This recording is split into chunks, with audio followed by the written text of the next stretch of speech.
तो आज के इस वीडियो में मैं बात करने वाला हूं पाली प्राकृत भाषा और संस्कृत भाषा के बारे में। पिछले वीडियो में मैंने आपको बताया था कि पाली प्राकृत भाषा का धीरे धीरे कैसे बदलाव हुआ था और वह 9वीं 10वीं शताब्दी तक संस्कृत का रूप ले चुकी थी। इस वीडियो में मैं बहुत सारे तथ्यों पर विस्तृत रूप से चर्चा करने वाला हूं, जैसे पाली प्राकृत भाषा को कैसे सीखें। उसके लिए मैं कुछ व्याकरण की भी चर्चा इस वीडियो में करूंगा। संस्कृत भाषा पर भी बात करूंगा, पाणिनि पर भी बात करूंगा और पाणिनि के अष्टाध्यायी पर भी बात करूंगा। तो ये वीडियो आप लोगों के लिए बहुत ही खास होने वाला है, इसीलिए वीडियो को पूरा देखने के बाद ही आप लोग कमेंट करें। आप लोगों के लिए एक सूचना भी है, ये वीडियो किसी भी व्यक्ति, धर्म, समाज, वंश, परंपरा आदि को नीचा दिखाने या फिर उनकी भावनाओं को आहत करने के लिए नहीं बनाया गया है तथा इस वीडियो का संबंध राजनीति से भी नहीं है, तो कृपया इसे राजनीति से जोड़ने का प्रयास ना करें। ये वीडियो सिर्फ जानकारी की दृष्टि से बनाया गया है। तो आइए इस वीडियो की शुरुआत करते हैं। तो सबसे पहले बात करते हैं धम्म लिपि या कहें बंभी लिपि या कहें ब्राह्मी लिपि के अक्षरों पर। कौन सा अक्षर कैसा बनता है ये हम इसमें देखेंगे। तो आपको ये अक्षर दिखाई दे रहा होगा, ये क्या है? ये है छोटा आ। आपको ध्यान रखना है, मैं आपको क्या सिखाने वाला हूं, ब्राह्मी लिपि के अक्षर सिखाने वाला हूं। क्यों सिखाने वाला हूं? ताकि आप लोग स्वयं सम्राट अशोक के अभिलेख पढ़ सकें, उन अभिलेखों में क्या लिखा हुआ है ये जान सकें। तो चलिए, अब आप इसको सीख गए होंगे कि क्या है ये छोटा आ और ये क्या है बड़ा आ। तो बड़ा आ दो प्रकार का बनता है, यहां पे आपको ध्यान रखना है कि दो प्रकार का, एक तो ऐसा बनता है और एक ऐसा बनता है। तो आप छोटा आ और बड़ा आ दोनों समझ गए होंगे कि ये कैसे बनते हैं। अब बात करते हैं ये तीन बिंदुओं के बारे में। ये तीन बिंदु आपको दिखाई दे रहे होंगे, इनको देखिए, इनको देखिए और इनको देखिए। तो ये क्या है? छोटी ई है ये। अब यहां पर मैं थोड़ी सी बात करने वाला हूं। अब आप इन तीन बिंदुओं को ध्यान से देखिए। इनको देखकर आपको क्या लग रहा है? कुछ समझ में आ रहा है? नहीं आ रहा है? चलिए मैं आपको बताता हूं। ये तीन बिंदु पुराने जमाने की महिलाएं अपने ठोड़ी पर यानी निचले वाले होंठ के नीचे बनवाती थी। आपको याद है? आजकल भी कुछ लड़कियां फैशन के तौर पर इसे बनवाती हैं, लेकिन वो इसका मतलब नहीं जानती हैं। इसका मतलब क्या होता है? ये ब्राह्मी लिपि की ई है और इसका मतलब है स्त्री। स्त्री को सूचित करने वाला ये चिन्ह भी माना जाता है। तो आपको ध्यान रखना है कि ब्राह्मी लिपि में ई कैसी बनती है? ये तीन बिंदु की तरह बनती है, बस उसकी पोजीशन है वो चेंज हो जाती है, कभी इधर हो जाती है, कभी इधर हो जाती है, कभी इधर हो जाती है। बस इतना आपको यहाँ पे अच्छे से समझना है। अब बड़ी ई कैसी बनती है? बड़ी ई ऐसी बनती है, जी चार बिंदु हैं, इस तरह की बड़ी ई बनती है। और छोटा ऊ, अब आप इसको ध्यान से देखिए कि छोटा ऊ एल की तरह बना हुआ है ये, और बड़ा ऊ कैसा बना हुआ है? इस तरह का बना हुआ है। तो बड़ा ऊ और छोटा ऊ में ज्यादा फर्क नहीं है, छोटा सा एक यहां पर डंडा लगा दिया है, बस दोनों एक जैसे हैं। तो बस आपको इन्हें ध्यान रखना है। अब बात करते हैं ए पर कि ए कैसा बनता है। तो दो तरह का बनता है, एक तो ऐसा बनता है, एक ऐसा बनता है। कुछ जगह आपको उल्टा भी दिखाई देगा ये, तो बस इसकी पोजीशन है वो चेंज हो जाती है और कुछ नहीं होता है, बस आपको इतना ध्यान रखना है। अब बात करते हैं आय पर कि आय कैसा बनता है। तो ये ऐसा बनता है, बस छोटा सा ऊपर डंडा लगा दिया है, बाद बाकी कोई भी अंतर नहीं है। तो ये है ए और ये है आय। आपको ये दोनों ध्यान रखने हैं अच्छे से, ये कैसे बनते हैं। और ये क्या है? ये है ओ, और ये है आओ, और ये है अंग। आपको ध्यान रखना है इनको कि ओ कैसा बना हुआ है। ये जेड की तरह का है लेकिन थोड़ा मिलता जुलता है, जेड अलग तरह का बनता है लेकिन उसी से कुछ ये मिलता जुलता है। तो ओ ऐसा बनता है। और आओ, आओ में थोड़ा सा यहां पे एक डंडा लगा दिया है, ज्यादा कोई अंतर नहीं है। तो ये ओ है, ये आओ है, और ये है अंग। अंग में आपको यहां पे ध्यान रखना है कि बिंदी कहां पे है, यहां पे ऊपर है और यहां पे ये थोड़ा सा बगल में है, बस इसको ये ध्यान रखना है आपको यहां पे। तो अभी आपने इन अक्षरों को देखा, अब मैं आपको बिल्कुल सरल रूप में इन्हें समझा देता हूं। तो चलिए मैं आपको यहाँ पे समझा देता हूँ अच्छे से। तो ये क्या है, छोटा आ है ये, और ये क्या है, बड़ा आ। कितने प्रकार का है ये, 2 प्रकार का है। छोटी ई मैंने उस तरफ कितने प्रकार की बताई थी, 4 प्रकार की। ये प्रकार कुछ नहीं है, आपको ध्यान देना है कि उनकी पोजीशन चेंज हो जाती है और कुछ भी नहीं है, बस आपको इतना ही याद रखना है। ये 3 बिंदु हैं, ये इधर हो जाएंगे या ये इधर हो जाएंगे या ये उल्टे हो जाएंगे, बस इन 3 बिंदुओं को याद रखना है। इसका मतलब है छोटी ई, बड़ी ई 4 बिंदु हैं, और छोटा ऊ ये एल की तरह है, और ये बड़ा ऊ ए ऐ ओ औ, और ये है अंग। आपको यहां पे ध्यान रखना है कि मूल में केवल ये 8 ही थे। एक तो छोटा आ था, बड़ा आ, छोटी ई, बड़ी ई, छोटा ऊ, बड़ा ऊ, ए और ओ। यहां पे आय और औ ये बाद में जोड़े गए हैं, आपको ये ध्यान रखना है, ये दोनों अक्षर बाद में आए हैं। लेकिन कुछ लोग क्या करते हैं, जब भी ब्राह्मी लिपि के अक्षरों को पढ़ाते हैं तो इनको जोड़ लेते हैं, कुछ लोग क्या करते हैं कि इनको नहीं जोड़ते हैं। और एक बात आपको और ध्यान रखनी है कि जो अनुस्वर है, जो यहाँ पे ये अनुस्वर है, इसे ब्राह्मी लिपि में स्वरों में काउंट नहीं किया जाता है, इसे व्यंजन में जाके काउंट किया जाता है। ये भी आपको यहाँ पे ध्यान रखना है। और विसर्ग होता नहीं है, जैसे ये है ये विसर्ग, तो ये विसर्ग होता ही नहीं है, ब्राह्मी लिपि में नहीं होता है ये। अब आप इन अक्षरों को देखिए, जैसे कि का कैसा बना हुआ है, ऐसा बना हुआ है, और नीचे दा कैसा बना हुआ है, ये ऐसा बना हुआ है, धा कैसा बना हुआ है, ऐसा बना हुआ है, खा कैसा बना हुआ है, ये ऐसा बना हुआ है, ये ना कैसा बना हुआ है, ये ऐसा बना हुआ है, ये पा ऐसा बना हुआ है, फा ऐसा बना हुआ है, और ये बा ऐसा बना हुआ है। तो यहाँ पे आप एक एक अक्षर को ध्यान से देखते जाइए, और उसके सामने या उसके नीचे मैंने लिखे हुए हैं ताकि आपको आसानी से ये समझ में आ जाए। मैं तो कहता हूँ आप इसका स्क्रीनशॉट ले लीजिए, 2-3 बार रट्टा मान लीजिए, आपको बिल्कुल अच्छे से याद हो जाएंगे ये। इनकी ही सहायता से आप लोग क्या कर सकते हैं कि सम्राट अशोक के किसी भी अभिलेख शिलालेख को आसानी से पढ़ सकते हैं, उनमें क्या लिखा हुआ है ये आप जान सकते हैं। यहाँ पे मैं आपको बता दूं कि हा तक लिखा हुआ है, हा के बाद एक शब्द और लिखा हुआ था, लेकिन वो आमतौर पे इस्तेमाल नहीं किया जाता है, इसीलिए मैंने उसको यहाँ पे नहीं लिखा हुआ है। और हा के बाद है नहीं कोई अक्षर, जैसे कि ये ऋषि वाला रा है, ये है नहीं, और ये श्री वाला जो सा है ये भी नहीं है, और ये वाला सा, हाँ ये वाला सा तो एक जगह मिलता है।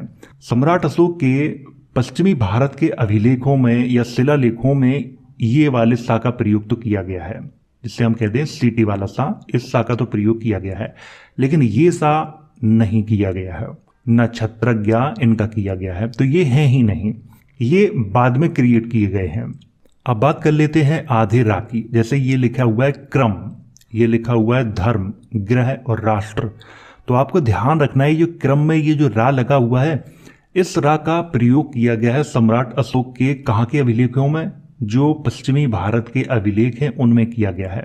उत्तरी भारत के अभिलेखों में या कहें इस तरफ के अभिलेखों में ये रा का प्रयोग नहीं किया गया है, आपको ये चीज विशेष तौर पे याद रखनी है। तो ये सा का और ये आधे रा का प्रयोग पश्चिमी भारत में किया गया है, लेकिन जो धर्म में जो ऊपर रा लगा हुआ है, इस रा का प्रयोग नहीं किया गया है, और ग्रह में जो नीचे रा का प्रयोग किया गया है, इसका भी नहीं किया गया है। और यहां पर जो राष्ट्र शब्द लिखा हुआ है, इसमें जिस रा का प्रयोग किया गया है, इसका भी नहीं किया गया है। हाँ, ऐसा हो सकता है कि सम्राट अशोक के और भविष्य में अभिलेखों की खोज की जाए, उनमें मिले, ऐसा संभव है, लेकिन अब तक जितने मिले हुए हैं उनमें ये नहीं मिले हुए हैं, ना तो ये ऋषि वाला रा, ना ये श्री वाला, और ना ये वाला, ना छत्रज्ञा, ये नहीं मिले हुए, लेकिन इनको बाद में क्रिएट किया गया है, ये इसकी जानकारी मैं आपको दे रहा हूं। और सम्राट अशोक के अभिलेखों और शिलालेखों में विसर्ग का भी प्रयोग नहीं किया गया है। तो अब यहाँ पे एक प्रश्न उठता है जो कि बहुत ही महत्वपूर्ण है, क्या कोई व्यक्ति संस्कृत को अगर ब्राह्मी लिपि में लिखना चाहे तो वो लिख सकता है? हाँ, लिख सकता है, लेकिन बहुत सी अशुद्धियां आ जाएंगी, जैसे रा ऋषि का ये तो है नहीं, उसमें ये छत्रज्ञा है नहीं, विसर्ग तो है नहीं, तो इसके लिए नए अक्षरों का निर्माण करना पड़ेगा। कुछ लोगों ने किए भी है, तब जाके कहीं आप ब्राह्मी लिपि में संस्कृत को लिख पाएंगे। और ऐसी बात बिल्कुल नहीं है कि किसी भी भाषा को किसी दूसरी लिपि में नहीं लिखा जा सकता है, बिल्कुल लिखा जा सकता है। लेकिन संस्कृत को अभी तक मैंने किसी विद्वान को ऐसा नहीं देखा है कि उसने ब्राह्मी लिपि में लिखा हो। और ये भी आपको ध्यान रखनी है कि आज की जो हमारी संस्कृत है, इसको हम अगर ब्राह्मी लिपि में लिखने का प्रयास करेंगे तो अनेक अशुद्धियां आ जाएंगी। इसीलिए उसे देवनागरी लिपि में ही लिखना सबसे उचित रहेगा, और है इसीलिए उसे देवनागरी लिपि में ही लिखा जाता है। अगर वो ब्राह्मी लिपि के लिए परफेक्ट होती तो देवनागरी लिपि का निर्माण क्यों किया जाता? इसीलिए देवनागरी लिपि का निर्माण किया गया था, क्योंकि वो ब्राह्मी लिपि के लिए परफेक्ट नहीं थी। बस इतनी सी बात आप लोगों को समझ में नहीं आ रही है। अभी मैं इसकी चर्चा आगे करने वाला हूं, तब मैं आपको इस विषय में अच्छे से समझा दूंगा। लेकिन इसको आप समझ गए होंगे कि ये कौन सा अक्षर कैसे बनता है। आपको ये चीज बहुत अच्छे से ध्यान रखनी होगी और स्क्रीनशॉट ले लीजिए इसका, ये मैं फिर से कह रहा हूं। आइए अब बात करते हैं मात्राओं पर, क्योंकि मात्राओं के बिना आप किसी भी अभिलेख या शिलालेख को नहीं पढ़ सकते और ना ही इसको आप अच्छे से लिख सकते हो। मात्राएं आना बहुत जरूरी है। तो मात्राओं पे यहाँ पे बात कर लेते हैं। जैसे का कैसा बनता है, इस तरह का बनता है। और का पे अगर हमें आ का डंडा लगाना है तो ये मैंने रेड रेड लगाया है यहाँ पे, आपको ये ध्यान रखना है। छोटी ई की मात्रा लगानी है तो ये इस तरह की लगेगी, बड़ी ई की मात्रा लगानी है तो ये इस तरह की लगेगी, और छोटा ऊ की मात्रा लगानी है तो ये इस तरह की लगेगी, और बड़ा ऊ की मात्रा लगानी है तो ये इस तरह की लगेगी, और ए की मात्रा लगानी है तो ये इस तरह की लगेगी, और ऐ की मात्रा लगानी है तो ये इस तरह की लगेगी, और ओ की मात्रा लगानी है तो ये इस तरह की लगेगी, और औ की मात्रा लगानी है तो ये इस तरह की लगानी है, और अंक की बिंदी अगर लगानी है तो ये यहां पे लगेगी। आपको ये ध्यान रखना है कि जैसे हम हिंदी लिखते हैं तो अंकी बिंदी कहाँ लगाते हैं, अक्षर के ऊपर लगाते हैं, लेकिन यहाँ पे ऊपर नहीं, थोड़ी सी बगल में लगाई जाती है। ये बात आपको ध्यान रखनी है। तो उम्मीद है ये आपको समझ में आ गया होगा। मैं तो कहता हूँ इसका भी स्क्रीनशॉट आप ले लीजिए ताकि ये अच्छे से आपको समझ में आ जाए। अब मैं यहाँ पे कुछ नाम लिखता हूँ ताकि आपको अच्छे से समझ में आ जाए। जैसे मैंने लिखा ये हमारा अतीत, जो कि मेरे चैनल का नाम है। इसको कैसे लिखेंगे, इसको हम ऐसे लिखेंगे। जैसे ये बना हुआ है हा, और ये बना हुआ है माँ, और माँ पे एक छोटा सा डंडा लगा हुआ है, ये आपको दिखाई दे रहा होगा क्योंकि यहाँ पे ये डंडा लगा हुआ है। ये है रा, रा पे भी एक छोटा सा डंडा लगा हुआ है। तो ये क्या लिखा है, हमारा अतीत। आ कैसा बनता है, ऐसा बनता है। ये ता जैसे उल्टी जो बाई है ना, इस तरह का बना हुआ है, और बड़ी ई की मात्रा कैसी लगी हुई है, ऐसी लगी हुई है, और ऐसी ही मैंने यहाँ पे लगाई है। आपको ये ध्यान रखना है, रेड रेड मैंने ये लगाई हुई है। तो क्या लिखा है, ये हमारा अतीत। अब किसी का नाम है जैसे अजीत, उसको कैसे लिखेंगे, उसको हम ऐसे लिखेंगे। ये बना हुआ है आ, और ये बना हुआ है जा, और जा पे बड़ी ई की मात्रा लगाई है, और ये बना हुआ है ता। तो ये इस तरह से लिखा जाएगा अजीत। अब मान लो वासुदेव लिखना है हमें, कैसे लिखेंगे, चलिए सामने देखिए। ये क्या है, वा, और डंडा लगा दिया मैंने, और ये है सा, सा पे छोटू ऊ की मात्रा लगा दी है नीचे। इसके बाद दा, दा पे ए की मात्रा लगा दी है। ए की मात्रा आप देख सकते हो ऊपर हमने कैसे लगाई है ये, और ये फिर से वा, क्या हो गया, वासुदेव। तो आप धीरे धीरे इनकी प्रैक्टिस करेंगे और जो अक्षर लिखे हुए हैं उनको पहचानेंगे। आप आसानी से सम्राट अशोक के किसी भी शिलालेख को, अभिलेख को आप पढ़ सकते हैं। तो उम्मीद है अब आप ये समझ गए होंगे। अब बात करते हैं संख्याओं पर। ये बहुत ही महत्वपूर्ण है, इनको आपको बहुत अच्छे से याद रखना है। इसका भी स्क्रीनशॉट ले लीजिए, ये भी बहुत जरूरी है।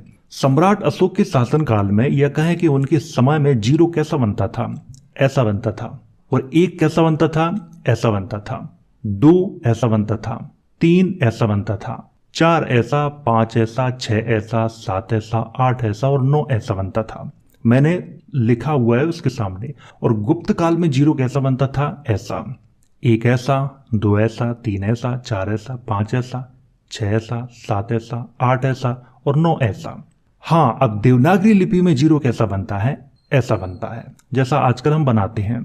1 ऐसा बनता है, 2 ऐसा बनता है, 3 ऐसा बनता है, 4 ऐसा बनता है, 5 ऐसा बनता है, 6 ऐसा बनता है, 7 ऐसा बनता है, 8 ऐसा बनता है, और 9 ऐसा बनता है। देवनागरी लिपि में तो हम आराम से समझ जाएंगे क्योंकि हम देवनागरी लिपि का प्रयोग करते हैं।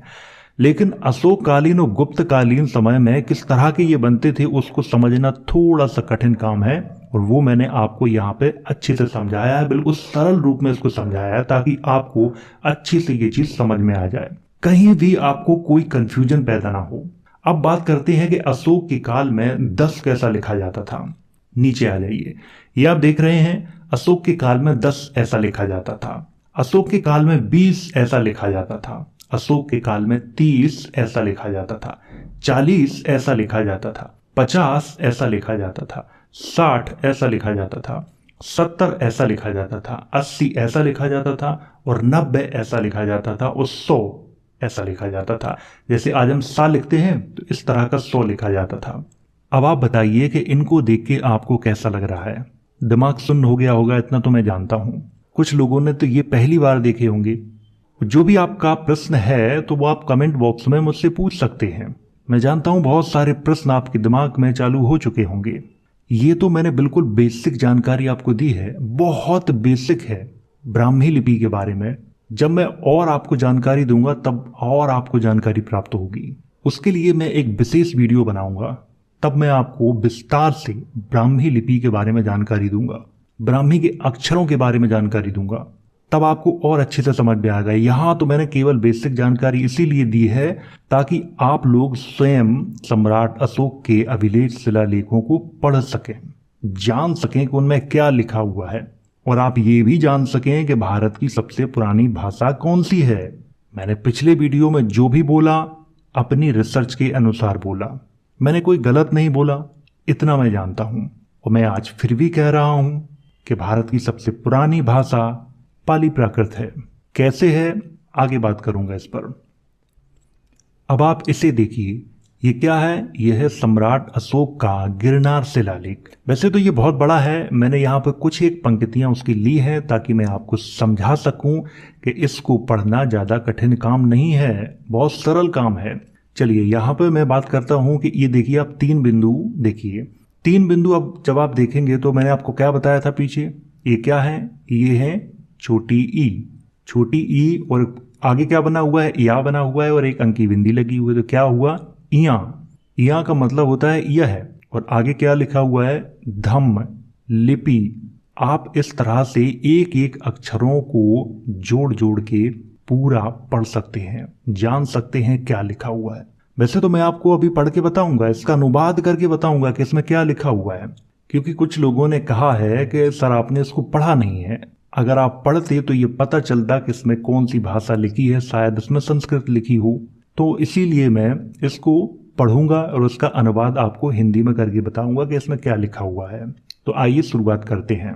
तो ये लिखा हुआ है इया धम्म लिपि देवानांग पियन पियदस्ना राजो लेखापिता इदना चा की जीवंग आर भितपा पजु हित व्यंग ना चा समाजु कतव्यु बहुकंग ही दोसंग समाज पसति देवानांग पियो पियदस्सी राजा अस्ति पी तू एक चा समाजा साधुमता देवानांग पियस पियदस्सिनो राजो पुरा महान समहि देवानांग पियस पियदस्सिनो राजो अनुदिवसंग टी एवा प्राणा आर भरे सुपाथाय दिवो मोरा एको मगो सो पी मगो ना धुबो एतो पी टी पाणा पछा ना आर भिसरे। ये लिखा हुआ है। अब आपको कुछ समझ में आया? बिल्कुल नहीं। क्या ये संस्कृत भाषा थी? नहीं, क्योंकि कुछ लोगों का ये कंफ्यूजन था, उन्हें ये लग रहा था कि इसमें संस्कृत ही लिखी हुई है और लिखी है ब्राह्मी लिपि में। तो आप मुझे पढ़ के सुनाइए ताकि मैं ये जान सकूं कि इसमें संस्कृत है या नहीं है, लेकिन नहीं है। अब इसका हिंदी में मैं आपको अनुवाद करके बताता हूं कि इसमें क्या लिखा हुआ है। देखिए, आजकल हम जैसे हिंदी इंग्लिश पढ़ते हैं जल्दी जल्दी, इस तरह से इसको नहीं पढ़ा जा सकता है। मैंने ब्राह्मी लिपि को आज से 15 साल पहले जब मैं ग्रेजुएशन कर रहा था तब मैंने सीखी थी। तब से लेकर अभी मुझे इसकी जरूरत पड़ी है, बीच में जरूरत नहीं पड़ी थी। और इसको पढ़ना कोई कठिन काम नहीं है, बहुत ही सरल काम है, हर व्यक्ति पढ़ सकता है। चलिए मैं आपको बताता हूँ, हिंदी में इसका अनुवाद करके दिखाता हूँ कि इसमें क्या लिखा हुआ है। इसमें ऐसा लिखा हुआ है कि यह धम्म लिपि देवानांग पीएन प्रियदर्शना राजा ने लिखवाई है और यहाँ किसी जीव की हत्या न की जाए, मतलब किसी व्यक्ति के द्वारा न किसी समाज के द्वारा किसी जीव की हत्या न की जाए। और यहाँ के समाज की देख रेख की जो जिम्मेदारी है, दोष हैं, जो बुराइयां हैं, वो देवानांग प्रियदर्शी राजा देखते हैं। और आगे लिखा हुआ है कि इस समाज में देवानांग प्रियदर्शी राजा के साधु हैं। और आगे लिखा है कि देवानांग प्रियदर्शी राजा की पाकशाला, यानी कि जहाँ खाना ना बनता है उसको यहाँ पे कहा गया है कि उनकी पाकशाला में पहले प्रतिदिन कई जीवों को मारा जाता था खाने के लिए। लेकिन जब से ये धम्म लिपि लिखवाई गई है, यानी कि जब से ये शिलालेख लिखवाया गया है, तब से केवल 3 जीव ही मारे जाते हैं। 2 मोरों के लिए लिखा है 2 मोरा और 1 मृग के लिए लिखा हुआ है 1 मगो। तो 2 मोर 1 मृग मारा जाता है। लेकिन मृग जरूरी नहीं है, ऐसा भी लिखा हुआ है। और ये भी लिखा हुआ है कि बाद में इनको भी नहीं मारा जाएगा। मान लो कोई समाज है जो कि मांसाहारी है और आप उसे शाकाहारी बनाना चाहते हो, तो आप इतनी आसानी से नहीं बना सकते।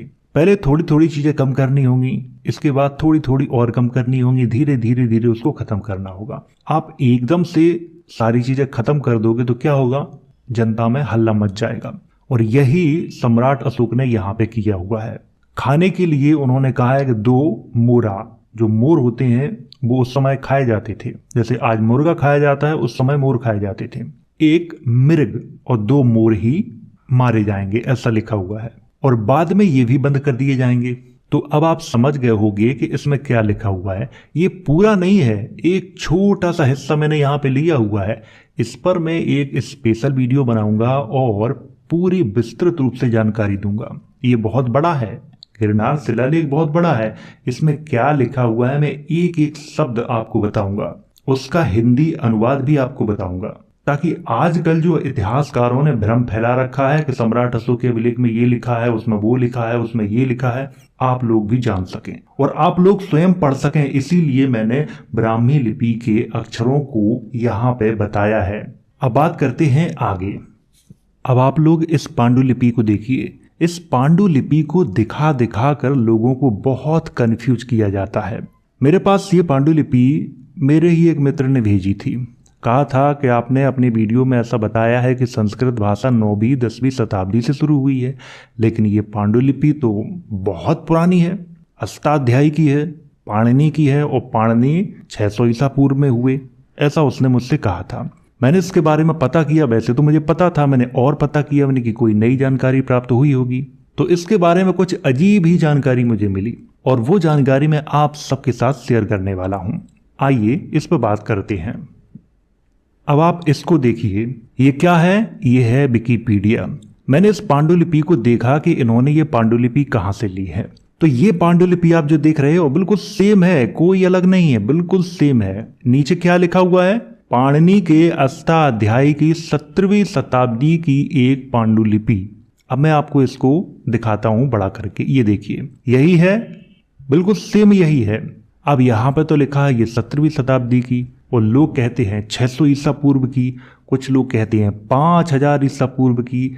एक भाई ने तो ये कमेंट करके कहा है कि 1,96,00,000 ईसा पूर्व की, कुछ लोग 20,000 ईसा पूर्व की, कुछ लोग 4,000 ईसा पूर्व की, कुछ लोग कहते हैं 520 ईसा पूर्व की। अब कौन सही है कौन गलत है इसकी तो पुष्टि मैं खुद नहीं कर पाऊंगा। इस पर थोड़ी सी बात कर लेते हैं यहाँ पे।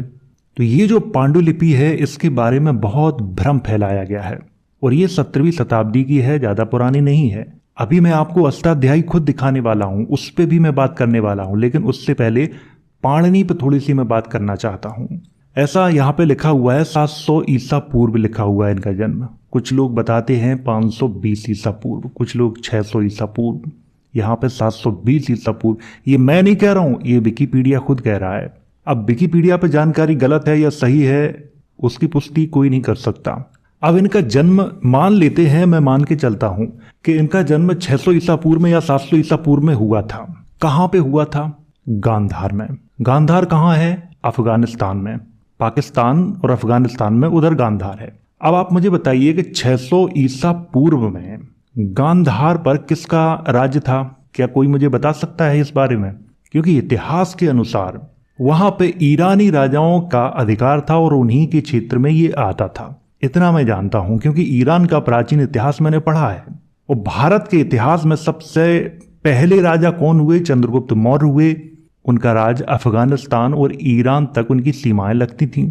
किसने दिया था? वो सेल्यूकस निकेटर ने दिया था दहेज के रूप में। इसके बाद अशोक के काल में अखंड भारत हुआ। उससे पहले तो नहीं हुआ, लेकिन पाणिनि 600 ईसा पूर्व में हुए। और उस समय का जब हम इतिहास पढ़ते हैं, कहाँ का? ईरान का। तो ईरानी राजा अधिकार में अपने में बताते हैं उस वाले क्षेत्र को, और यहाँ पे हम कुछ और ही पढ़ रहे हैं। इतिहासकारों ने हमारा जो माइंड है ना इतना फ्यूज कर दिया है, इतना फ्यूज कर दिया है कि हमारे अंदर की जो सोचने की क्षमता है वो बिल्कुल खत्म हो गई है। बहुत सारे लोगों के कमेंट आते हैं, तरह तरह के वो प्रश्न पूछते हैं। हर व्यक्ति के प्रश्न का उत्तर देना मुमकिन नहीं है। मैं जॉब करता हूँ, मैं कोई यूट्यूबर नहीं हूँ कि 24 घंटा इस पर नजरें अड़ाए बैठा रहूं और मैं आपका रिप्लाई देता रहूं। बिल्कुल नहीं है, संभव नहीं है। मैं हफ्ते में सिर्फ एक ही वीडियो क्यों डालता हूं? यही कारण है। 1-1.5 घंटे का टाइम मुझे बड़ी मुश्किल से डेली मिल पाता है, तब जाके वीडियो क्रिएट कर पाता हूं, तब जाके अपलोड कर पाता हूं। तो आपको यहाँ पे ध्यान रखना है पाणिनि के बारे में। और एक बात मैं आपको और बताना चाहता हूं कि अगर आप भारत का इतिहास जानना चाहते हैं, असली इतिहास, तो आप क्या करिए कि प्राचीन इतिहास जो ईरान का है उसे पढ़िए। आप पूरा जो इतिहास है वो आपको समझ में आ जाएगा, क्योंकि भारत के प्राचीन इतिहास की शुरुआत ही ईरान से होती है। ये बात अगर समझ गए तो आप पूरा इतिहास जान जाएंगे कि भारत का इतिहास है क्या। तो अब आप इस पांडुलिपि के बारे में समझ गए होंगे कि ये पांडुलिपि का जो भ्रम है वो बेकार का भ्रम है, इससे ज्यादा कुछ नहीं है। चलिए अब बात करते हैं पाणिनि के अष्टाध्यायी पर। वो मैं आपको दिखाने वाला हूं। ये क्या है? ये है पाणिनि का अष्टाध्यायी।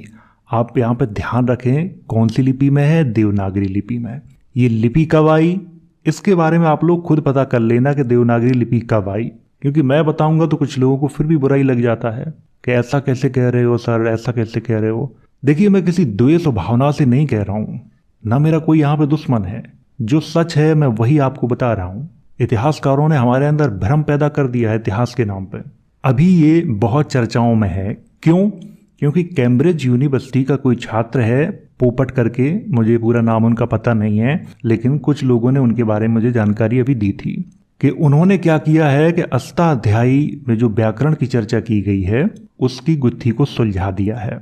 ये तो बहुत अच्छी बात है। तो इससे अब लोग कह रहे हैं कि देखिए संस्कृत कितनी पुरानी है। अरे सर, इससे ये साबित नहीं होता है कि संस्कृत बहुत अधिक पुरानी है। उसने ये नहीं कहा है कि मैंने ये साबित कर दिया है कि संस्कृत भाषा पाली प्राकृत से पुरानी है। ये साबित नहीं हुआ है इससे। छोटी सी बात समझो, अगर पाणिनि के अष्टाध्यायी में जिस व्याकरण का प्रयोग किया गया है उसकी गुत्थी अगर सुलझ गई है तो ये अच्छी बात है, इसमें बुराई की बात क्या है। लेकिन उस बात को इससे जोड़ना कि ये अधिक प्राचीन है पाली प्राकृत से, तो ये बिल्कुल ही गलत है। दूसरी बात, हर एक भाषा की अपनी एक लिपि होती है स्वयं की। जैसे हम इंग्लिश लिखते हैं तो कौन सी लिपि में लिखते हैं? रोमन लिपि में। हम हिंदी भी रोमन लिपि में लिख सकते हैं, लेकिन हम आमतौर पे क्यों नहीं लिखते हैं? क्योंकि वो उसकी मूल लिपि नहीं है। हिंदी की मूल लिपि क्या है? देवनागरी। संस्कृत की मूल लिपि क्या है? देवनागरी। हर एक भाषा की अपनी एक मूल लिपि होती है। बिल्कुल सरल रूप में आपको समझा देता हूं कि जन्म देने वाली जो माँ होती है ना, वो वास्तविक माँ होती है, और पालने वाली जो माँ होती है, माँ वो भी होती है, लेकिन वो वास्तविक माँ नहीं बन सकती। इसी तरह से किसी भाषा को अन्य लिपियों में लिखा जा सकता है, लेकिन उसकी जो वास्तविक लिपि होती है वो वास्तविक होती है, वो भाषा उसी के लिए सुटेबल होती है। इसी तरह से संस्कृत भाषा देवनागरी में ही लिखी जाती है। इस बात को आप समझो। और देवनागरी लिपि कब आई इसके बारे में आप लोग खुद पता कर लेना। मैं कोई संस्कृत का विरोधी नहीं हूं, ना मैं किसी धर्म का विरोधी हूं, ना मैं किसी जात का विरोधी हूं, ना किसी व्यक्ति का विरोधी हूं। तो चलिए अब बात करते हैं यहाँ पे अष्टाध्यायी के बारे में। अष्टाध्यायी, और ये कौन सी लिपि में है? देवनागरी लिपि में। मैं इसका एक एक पेज आपको दिखाने वाला हूँ। करीब यहाँ पे तो 90 पेज लिखे हुए हैं, लेकिन लगभग 88 पेज हैं इसमें। चलिए आपको दिखाता हूँ। ये देखिए, जब भी संस्कृत की बात की जाएगी तो यही आपको दिखाए जाते हैं। जब भी पाणिनि की बात की जाएगी तो यही आपको दिखाए जाते हैं। आप खुद देख लीजिए इसमें कौन सी लिपि है, देवनागरी, भाषा संस्कृत। देखते चलिए 7, 8 पेज, 9 पेज, 10 पेज, 11। मैं धीरे धीरे करके आपको सारे पेज दिखा दूंगा ताकि आपको कोई डाउट ना रहे।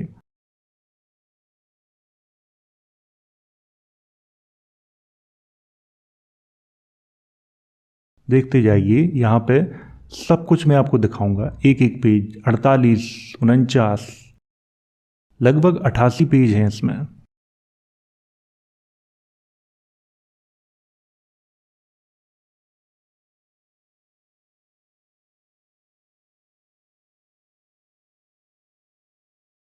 तो ये है इसका आखिरी। इसके बाद इसमें कोई पेज है नहीं और इस पे लेमिनेशन भी किया गया है। आप लोग ध्यान से देखिए, इस पे लेमिनेशन किया गया है इसके हर पेज का। तो अब आप समझ गए होंगे अच्छे से ये देवनागरी लिपि में है। अब इस पर थोड़ी बात कर लेते हैं। ये क्या है? ये है डाक टिकट। किसने जारी किया था? भारत सरकार ने। पाणिनि का डाक टिकट है ये। आपको इसे देख के कुछ लग रहा है? क्या समझ में आ रहा है? ध्यान से देखो, कुछ भी समझ में नहीं आ रहा होगा। चलिए मैं आपको बताता हूं। आप पाणिनि के पीछे देखो क्या लिखा हुआ है, ये कौन सी भाषा में लिखा हुआ है ये? क्योंकि पाणिनि तो संस्कृत जानते थे, तो फिर यहां पर संस्कृत का प्रयोग क्यों नहीं किया गया है? ये कौन सी भाषा है, कौन सी लिपि है? बताएंगे आप मुझे, या कोई बताएगा मुझे कि भारत सरकार ने यहां पर संस्कृत का प्रयोग क्यों नहीं किया? अभी मैंने इनकी चर्चा पीछे की है, वीडियो पीछे करके आप देख सकते हो, अभी मैंने की है। ये बात सिर्फ आम जनता तक नहीं पहुंचती है, क्योंकि हर बात आम जनता तक पहुंचाना जरूरी नहीं है। आम जनता बेचारी भ्रमित रहती है। अब यहां पर मैं एक तथ्य की और चर्चा करना चाहता हूं। वो क्या है? संस्कृत के बारे में। संस्कृत का अर्थ क्या होता है, क्या आप जानते हैं? संस्कृत का अर्थ होता है जिसका संस्कार किया गया हो, अर्थात सुधारी हुई भाषा। तो ये बताइए कि कौन सी ऐसी भाषा थी जिसमें सुधार करके संस्कृत बनाई गई थी, या जिसका संस्कार करके संस्कृत बनाई गई थी? कौन सी ऐसी भाषा थी? कोई मुझे इसका जवाब देगा? नहीं। तो वो थी पाली प्राकृत। मैंने पिछले वीडियो में भी आपसे कहा था कि सम्राट अशोक के शासनकाल के बाद हमारे देश में यवनों ने आक्रमण किया, शकों ने आक्रमण किया, पहलूब ने आक्रमण किया, कुषाणों ने आक्रमण किया, हुणों ने आक्रमण किया। इन आक्रमणकारियों की जो भाषाओं के शब्द हैं पाली प्राकृत में शामिल होते गए, भाषा का रूप परिवर्तित होता गया। हुणों के आक्रमण के बाद भाषा का रूप बहुत ज्यादा परिवर्तित होना शुरू हो गया था, और 9वीं 10वीं शताब्दी आते आते पाली प्राकृत संस्कृत का रूप धारण कर लेती है, या कहें कि इसी को संस्कारित करके संस्कृत बनाई गई थी। ये मैं फिर से कह रहा हूं ये बात। अगर आपको लगता है कि ऐसा नहीं है, क्योंकि इतिहासकार क्या करते हैं कि गुप्त काल के जो शिलालेख हैं उनको भी वो संस्कृत का बताते हैं। चलो मैं भी मान लेता हूं कि वो संस्कृत के हैं, थोड़ी देर के लिए मान लेता हूं, तब भी संस्कृत जो भाषा है वो पाली प्राकृत से पुरानी नहीं साबित हो रही है। क्या कोई व्यक्ति ऐसा है जो किसी राजा के द्वारा लिखवाया गया संस्कृत भाषा में शिलालेख या अभिलेख, मैं किताब की बात नहीं करूंगा, ना किसी ग्रंथ की बात करूंगा, मैं शिलालेख और अभिलेख की बात करूंगा, पाली प्राकृत से पुराना दिखा दे? बिल्कुल नहीं, ये संभव ही नहीं है। इसी को तो समझना है, इसी को तो मैं समझा रहा हूं। सम्राट अशोक के शासनकाल में जीरो कैसा बनता था मैंने आपको दिखाया है, एक कैसा लिखा जाता था वो भी मैंने आपको दिखाया है, गुप्त काल में कैसा लिखा जाता था वो भी मैंने आपको दिखाया है। मेरे कुछ इतिहास के वीडियो ऐसे भी हैं जिन पे मैंने सामान्य चर्चा की है, वो प्रतियोगी परीक्षाओं वाले वीडियो हैं और वो मैं पहले बना चुका हूं, स्टूडेंट्स के लिए हैं वो, और ये वीडियो उनके लिए हैं जो इतिहास के बारे में गहराई से जानना चाहते हैं, उनके लिए है ये वीडियो। अब कुछ लोग क्या करते हैं कि उन वीडियोस को देख के कमेंट करते हैं, कहते हैं कि सर आपने उस वीडियो में ऐसा बताया था, वो प्रतियोगी परीक्षाओं के लिए हैं और ये जानकारी बढ़ाने के लिए हैं। एक दो लोगों ने कमेंट करके ये भी कहा था कि सर समुद्रगुप्त ने प्रयाग प्रशस्ति में संस्कृत भाषा का प्रयोग किया है। तो मैं तो आपसे कहूँगा कि इंटरनेट पे आपको मिल जाएगी, देख लेना कौन सी भाषा का प्रयोग है उस पर। और चाहो तो मैं दिखा देता हूँ, आप सामने देख सकते हो, और आप ये भी देख सकते हो कि इसमें कौन सी भाषा का प्रयोग किया गया है। मानो या न मानो, लेकिन हमारे देश की सबसे पुरानी भाषा पाली प्राकृत ही है, संस्कृत बाद की भाषा है, इतना मैं कह सकता हूँ। और आप लोगों को अगर ब्राह्मी लिपि सीखनी है तो मैं एक बुक की लिंक डिस्क्रिप्शन बॉक्स और कमेंट बॉक्स दोनों जगह दे दूंगा, तो आप उसे मंगवा कर पढ़ सकते हो और सीख सकते हो। या फिर कुछ समय रुको, मैं खुद ही एक वीडियो बनाऊंगा इस पे, तो मैं वहां पे आपको अच्छे से सिखा दूंगा। लेकिन इस वीडियो में मैंने इतनी जानकारी दी है कि इससे आप किसी भी शिलालेख और अभिलेख को आसानी से पढ़ सकते हैं। तो वीडियो में बस इतना ही। अगर वीडियो अच्छा लगा हो तो इसे लाइक करें, शेयर करें। वीडियो देखने के लिए धन्यवाद।